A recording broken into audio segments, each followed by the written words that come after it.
Doctor Gauri Palve गरजे आत्महत्या प्रकरणातील महत्त्वाची माहिती एबीपी माझाच्या हाती लागली आहे। आत्महत्येच्या काही मिनिटांपूर्वीच गौरी आणि अनंत यांचं कडाक्याचं भांडण झालं होतं। यानंतर अनंत गरजे हे पंकजा मुंडे यांच्या कार्यक्रमानिमित्त घराबाहेर पडले होते। अनंत गरजे यांची गाडी कोस्टल रोडला असताना गरजे वारंवार गौरी यांना फोन करत होते, मात्र गौरी यांनी फोन उचलला नाही। याच संशयातून अनंत यांनी गाडी पुन्हा घराकडे वळवली। घराबाहेरून आवाज देऊनही गौरींनी दार उघडलं नाही। आतून कुठलीही प्रतिक्रिया मिळत नसल्यानं अनंत यांनी खिडकीतून घरात डोकावलं। यावेळी गौरी यांनी गळफास घेतल्याचं त्यांना दिसून आलं। अनंत गरजे यांच्या चौकशीतून ही माहिती समोर आली आहे। डॉक्टर गौरी पालवे आत्महत्येप्रकरणी मंत्री पंकजा मुंडेंच्या पीएला म्हणजेच अनंत गरजेला अटक झाली आहे। आज त्याला कोर्टामध्ये हजर केलं जाणार आहे। तिकडे डॉक्टर गौरी पालवे गरजे यांच्या पार्थिवावर अंत्यसंस्कार करण्यात आलेत। पती अनंत गरजे यांच्या अहिल्यानगर जिल्ह्यामधल्या मोहोज देवडे या गावामध्ये अंत्यसंस्कार करण्यात आलेत। यावेळी गावामध्ये तणावपूर्ण वातावरण होतं। पोलिसांच्या मध्यस्थीनं अंत्यसंस्काराची प्रक्रिया पार पडली आहे। दरम्यान डॉक्टर गौरी पालवे यांच्यावर अंत्यसंस्कार सुरू असताना तिच्या वडिलांना शोक अनावर झाला। ते सर्वांदेखत धाय मोकलून रडत होते। गरीबाला मुलगी द्या पण श्रीमंताला मुलगी देऊ नका अशी आर्त हाक गौरीच्या वडिलांनी त्यावेळी दिली आहे।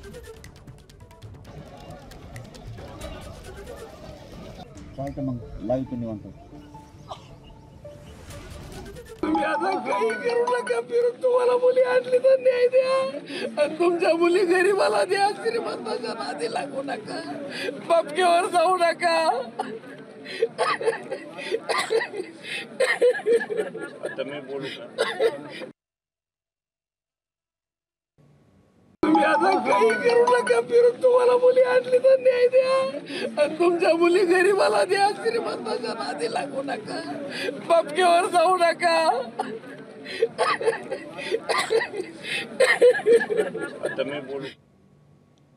गौरी पालवे आत्महत्या प्रकरणी वरळी पोलिसांचं पथक हे अनंत गरजेच्या वरळीमधल्या न्यू बीडीडी चाळ येथील निवासस्थानी दाखल झालंय। सोबत डॉक्टरांचं पथकही दाखल झालंय। घरात जे पुरावे सापडतील ते न्यायवैद्यक प्रयोगशाळेमध्ये पाठवले जाणार आहेत। गरजेच्या घराबाहेरून आढावा घेतलेला आमचे प्रतिनिधी सूरज सावंत यांनी। गौरी पालवे यांच्या आत्महत्येप्रकरणी अनंत गरजे यांच्या घरी सध्या वरळी पोलिसांची टीम दाखल झालेली आहे। नैवेद्यक प्रयोगशाळेचे डॉक्टर्स हे देखील घटनास्थळी आहेत। 3 डॉक्टरांची टीम ही अनंत गरजेंच्या या घरी सध्या तपास करताना आपल्याला पाहायला मिळत आहे। खरं तर एकूणच हे संपूर्ण प्रकरण पाहिलं तर शनिवारी गौरी पालवे यांनी आत्महत्या केली। त्यानंतर रात्री उशिरा या ठिकाणी अनंत गरजे हे स्वतः पोलीस स्टेशनला हजर झाले आणि त्यांच्यावर अटकेची कारवाई देखील झालेली आहे। अनंत गरजे यांच्यासोबत त्यांचे भाऊ आणि त्यांची बहीण या दोघांवरही गुन्हा दाखल झालेला असून ते दोघंही अद्याप त्यांना अटक करण्यात आलेली नाही आहे। मात्र या संपूर्ण प्रकरणाचा तपास एकूणच एका नियमित वळणाकडे येऊन ठेपलेला आहे आणि आपण पाहिलं तर याच ठिकाणी सध्या पोलिसांची टीम ही दाखल झालेली आहे। मागील अनेक दिवसांपासून दोघांमधील कौटुंबिक वाद हे होत होते आणि यातच अनंत गरजे यांचे अनैतिक संबंध असल्याचा आरोप हा गौरी पालवे यांच्या कुटुंबियांनी केलेला आहे आणि त्यातूनच मानसिक तणावातून गौरी पालवे यांनी हे टोकाचं पाऊल उचललं।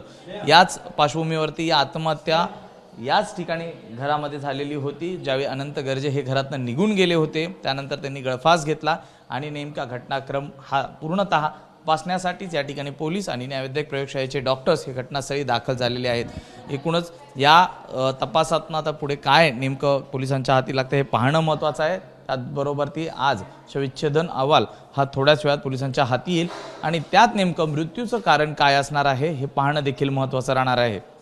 व्हिडिओ जर्नलिस्ट मनोज जयस्वाल, मी सूरज सावंत, एबीपी माझा, मुंबई। तर या संदर्भात नायलचे डॉक्टर राजेश ढेरे यांनी नेमकी काय प्रतिक्रिया दिली आहे ते देखील पाहूयात। प्राथमिक क्राईम सीन झालेली आहे, त्याच्यात जे मेजरमेंट जे आमच्या दृष्टीने फॉरेन्सिकच्या जे फोटोग्राफी आम्हाला हवी आम्ही आमची केलेली आहे। आता त्यातली उर्वरित माहिती पोलीस स्टेशनला जाऊ आयोशी आम्ही चर्चा करणार आहे आणि विदिन 1 or 2 days आम्ही 48 hours आमचा क्राईम सीन रिपोर्ट आयोना सबमिट करणार आहे। तर याच प्रकरणामध्ये सामाजिक कार्यकर्त्या अंजली दमानिया चांगल्याच आक्रमक झालेल्या आहेत। गौरीच्या मृत्यूनंतर सासरची माणसं गायब का झाली असा सवाल अंजली दमानिया यांनी उपस्थित केलाय। त्यासोबतच त्यांनी पंकजा मुंडेंवरही निशाणा साधलाय। आता यावरून पंकजा मुंडे यांचे मामा प्रकाश महाजन यांनी अंजली दमानिया यांच्यावर जोरदार हल्लाबोल केलाय। तो पंकजा मुंडेचा पीए आहे म्हणून जर हे दाबलं गेलं तर तसं होऊ देणार नाही। मला तर पंकजा मुंडेंकडनं ही अपेक्षा होती की त्यांचं कालचं जे स्टेटमेंट होतं ते मी ऐकलं। त्याच्यात सरळ लिहिलंय की 6:30 ते 6:45 मध्ये मला ही माहिती मिळाली। मग पंकजाताई, तुम्ही त्या कुटुंबाला, जे पालवे कुटुंब होतं, तुमच्याच आडनावाचं कुटुंब होतं, त्या आडनावाच्या कुटुंबाला तुम्ही का मदत केली नाही? का तात्काळ पोलीस स्टेशनमध्ये गेला नाही? तुम्ही त्यांना मदत करणं गरजेचं होतं, पोलिसांशी बोलणं गरजेचं होतं, अंत्यविधीला उपस्थित राहणं गरजेचं होतं। पंकजा मुंडे हे नाव आल्या आल्या लगेच आमच्या अंजलीताई बिळातून बाहेर आल्या। खरं म्हणजे अंजलीताई, आपण प्रकरणात कुठे गेला होता?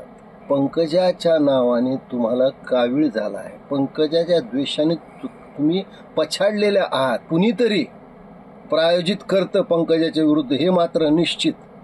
म्हणजे उद्या पंकजाची थोडी जरी बातमी आली, दुर्दैवानं तुमच्यावर तशी वेळ येऊ नये, पण तुम्ही व्हेंटिलेटरवर जरी असलात तरी तोंडाचा ऑक्सिजन मास्क काढून पंकजाच्या विरुद्ध प्रतिक्रिया द्या। एबीपी माझा, उघडा डोळे बघा नीट।